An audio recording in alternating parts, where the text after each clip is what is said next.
Alright, so part 3, it's shelf number 3, and this shelf has most of my To Anyone, Sistar, MBLAQ, and signed albums. So let's start with my MBLAQ collection because I haven't shown a lot of these on camera to you guys, so I look forward to showing you the stuff I've been stockpiling. So first I have the first single album by MBLAQ, it's Just Black, so there's that one. Then I have the second single album, which is Why. You would never believe me, but I bought my copy brand new, and it looks a fucking mess. It is just, the corner's bent, it is completely scratched up as you can tell. Flip it to the other side, and you can see it's just like all worn out. It's got this faux metallic finish that just does not stand the test of time. My prong was broken, so my CD is always slipping around, and then it's got this weird folded page format, which I don't know why they did this, but like every other page is folded and folds out like this. And I mean, it's not a terrible idea, it's just very scary because you don't want to put the page back wrong or else it's going to end up bent.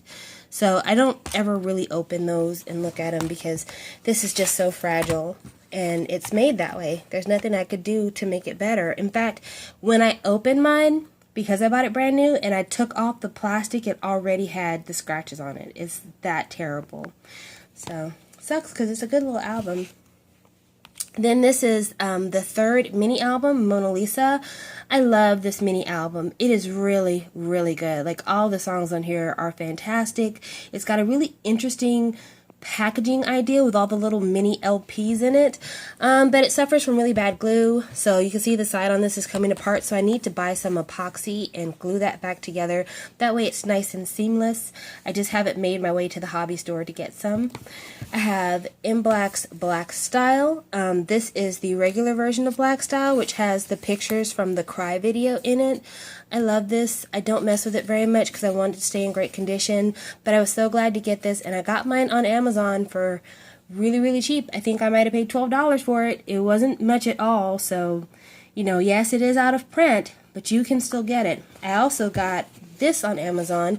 It is the 3D version of Black Style, which I love because I love the way the cover moves around, and then there's some 3D pictures inside, and it comes with like some little 3D glasses so that you can look at it. So yeah, that's pretty cool. I'm gonna move this aside, and now we're gonna look at some more MBLAQ stuff. So this is MBLAQ's Love Beat, which this is part of the reason why I haven't shown this on camera, because I've been trying to figure out a solution to this album. So this album is basically two foam pieces put together with a piece of gray sticker tape. Like, it is like a gray sticker, and it holds these two covers together. And it is the scariest thing I have ever dealt with. I mean, look at that. Like, you can feel the sticky tack. It's just a sticker holding this together. So I have really tried not to mess with this. I even took the CD out because I didn't want to ever have a reason to open this. But yeah, I don't know what I could do to make this better. I thought about putting another piece of tape over it just as a backup, but then it was going to look really gross, so I still haven't figured out how I'm going to save this, but I'm really disappointed by this packaging. Then I have Sexy Beat, which has very simple packaging, but very effective. You got a folder, photo card, CD. Then this is the latest MBLAQ offering, Mirror, which I have to be honest, I was very disappointed with Mirror. The songs are okay. The lead single is actually decent, and then the other songs are alright. But there's a lot of instrumental tracks here that they list as full tracks, and they're not, so it's very misleading. You think you get 6 songs, but you're actually getting 3. And also, tone-wise, it's very flat. It's got a very flat tone, so I wasn't very impressed with this. It's packaged a lot like the Infinite Paradise album, where it's got this opening here, and then inside you've got the photo book and the CD. But yeah, I was disappointed. I thought that they should have made a stronger showing for coming back as a group of 3. But I will say that Gio's voice is very, very strong in this. Then this was their last album together as 5, Winter. This album breaks my heart. When you listen to it, it sounds hella sad, and it's really ironic to me that while this was their last effort and things were falling apart, their voices were stronger than ever. So yeah, this makes me sad. Now for like probably my favorite MBLAQ album ever, Broken. I just really love Broken. I take the CD out of here because I don't like to open and close this very much, but this is probably one of their most luxurious packagings. I really love this packaging. It feels like leather, and it's got this glass pane, and it's just very nice. And this is the one CD that I really want to get a signed copy of because it is my favorite packaging. This is MBLAQ's 100%. This is probably another contender for their worst packaging because it's a really odd size. Like, it's the size of a magazine, and then you can see it's got like pages sticking out of it, and it's not very stable. So I would have appreciated something not as awkward, but you know, I understand that it was an idea and they tried something different, but it's not for me. Then I have this, which is Baby You. It's one of their Japanese singles. I don't really collect MBLAQ Japanese stuff. I just wanted to try one and see how it goes. I got that one. I might go back and get Your Love, but I'm not sure. I haven't made up my mind just yet. And then the last thing I got for MBLAQ that I encourage everyone to get, and I mean every single person, this is MBLAQ Black Memories Best in Korea. If you don't have this and you like early MBLAQ but you're not so fond of their new stuff, you have got to get this. This is like a greatest hits. It's all in Korean, so it's not Japanese. But when you look at the track list here, hopefully you can see it. It's got all of the best songs. All of the best songs. Why, Cry, Stay, Oh Yeah, Good Love, You're My Plus. I mean, it's all there. It's Mona Lisa, it's all there. So please, if you love MBLAQ, you're not so familiar with their new stuff, but you want to have a little something for your collection just to say you have it, please get Best in Korea. You will not regret it. So that's my MBLAQ collection. Now I'm going to show you my 2NE1 collection. So there's not going to be much to show on my 2NE1 collection because they don't have a lot of releases, so it is what it is. This is one of the few things that I got that's Japanese press that is not in Korea, and it is I Love You. They only ever did the digital release for this in Korea, and there might be some promotional singles floating around there, but this was never released physically in Korea. It is on the Japanese version of the Crush album though, but yeah, not on a physical press, so I bought the Japanese single, and I'm really glad I have it because it's got a beautiful photo book. I have both versions of Crush. I have this black one that I first originally got, and then Top Min Kwan was gracious enough to give me a pink version, which is now rare, so I'm really glad I have that. Then I have 2NE1's first live concert, Noza. I got this when I bought the second mini album, first press off of From Japan, so I didn't intend to get this, and I'm kind of disappointed about the fact that it is a lint trap. I don't know if you could tell, but it's velvet and it just attracts lint like crazy.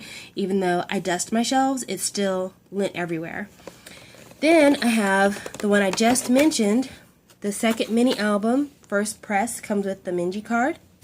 Then I have the first mini album, which is one of my least favorite packagings because it is so flimsy and it's really awkwardly shaped. The plastic is very thin, and I've almost cut myself on this before. So yeah, it's kind of a hazard.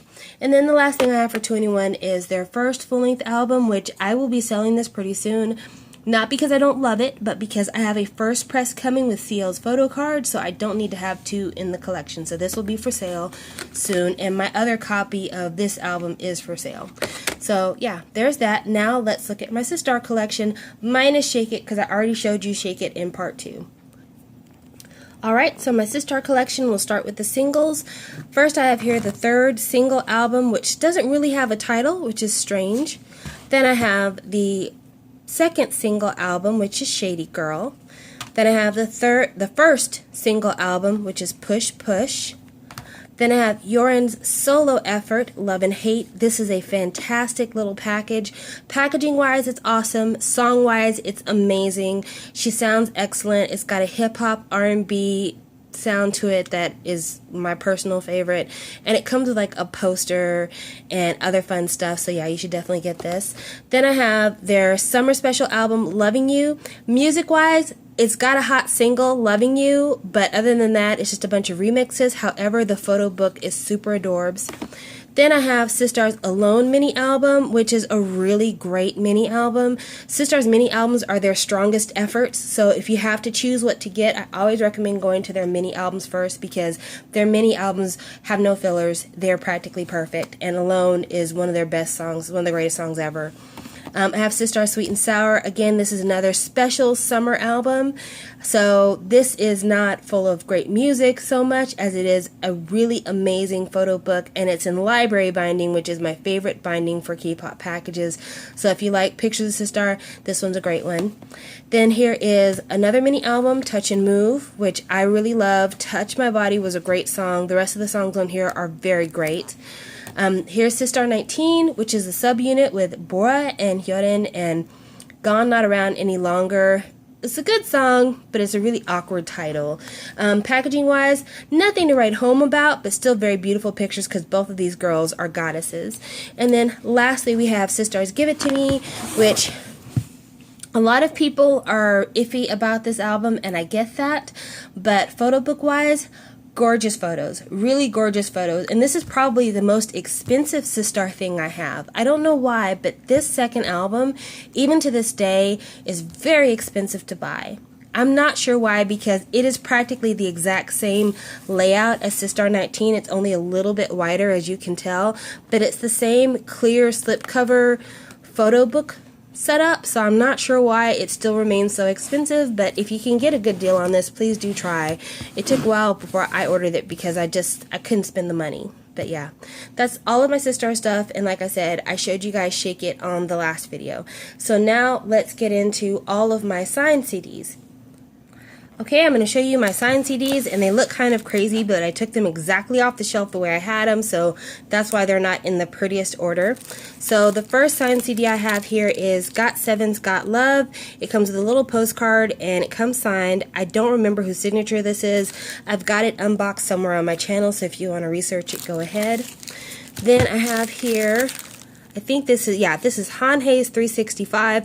I have it in bubble wrap because it's got silver pen, and the silver pen was very messy, and I've been afraid that it's going to rub off, and I paid almost $30 for this, so I really can't afford to have the ink rub off, even though this is for sale for much less than I paid, because I am mad at this thing. I'm not happy with it, so like 20 bucks.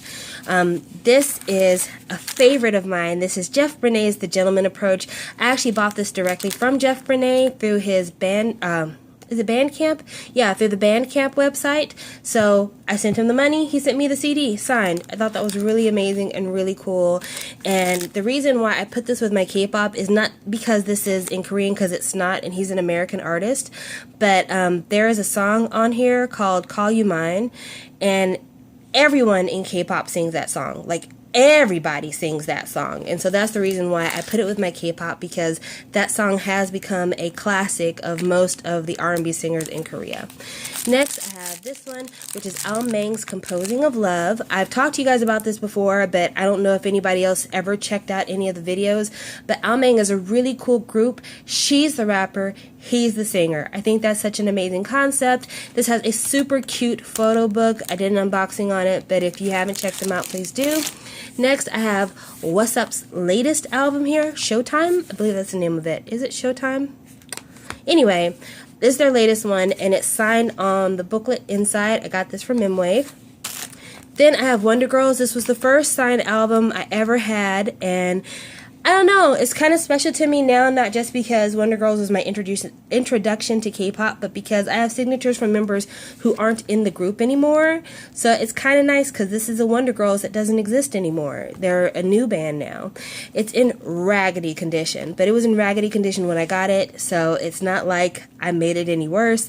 But yeah, it still holds a special place in my heart. Then I have Lim Kim's Simple Mind, which I recently showed you guys, and the signature is on the inside right there. This is another MWave special, but I got this from a YouTuber out of Israel, so that's kind of awesome. Then I have this, which is GOT7's Identify, and there's the signature there, and it just occurred to me, I only have 2 GOT7 albums, both of them are signed. So I'm not even sure if I want to buy another GOT7 album, because I kind of feel like it would have to be signed so it can match with the rest of the discography at this point.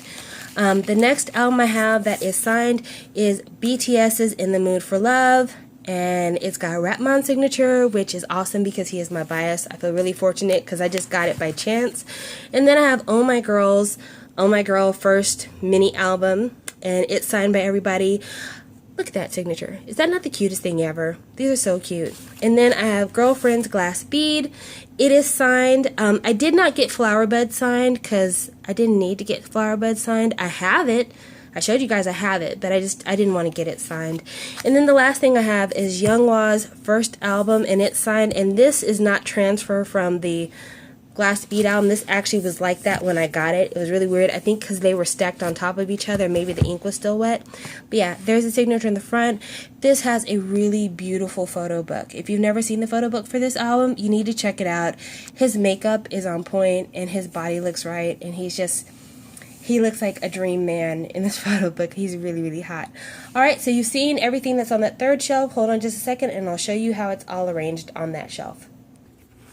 Okay, and this is the way everything is stacked up in the shelf. It's kind of dark, but yeah, that's everything the way I have it on the shelf. And I'll see you guys for part 4.